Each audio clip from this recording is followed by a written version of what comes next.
呢排超 hit 嘅杜拜朱古力、大三巴先有得食嘅民歌雞翼包、各種水晶手工飾物，仲有財神爺派禮。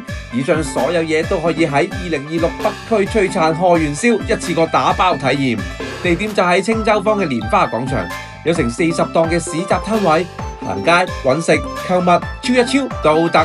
話明市集，梗係仲有適合一家大細過嚟玩嘅遊戲攤位啊！有成5個趣味遊戲，喺市集或者周邊嘅商戶消費，仲可以拎到唔同嘅優惠券，順便玩埋呢個遊樂印章計劃，儲夠印仔就可以換領紀念品，滿載而歸啊！嚟到呢個咁靚嘅打卡位，梗係要拎翻張許願卡，喺許願樹寫低你2026嘅願望啦，一齊嚟點亮節日時刻啦！呢個週末過嚟仲有驚喜啊！財神巡迴賀歲，精彩嘅歌舞魔術表演，大人細路都啱睇啊！真係瞬間變成嘉年華咁熱鬧啊！嚟緊嘅呢個星期5至日，晏晝嘅5點到夜晚9點，青州坊蓮花廣場可以約埋 friend，拖埋全家一齊嚟北區璀璨賀元宵，玩餐飽啦！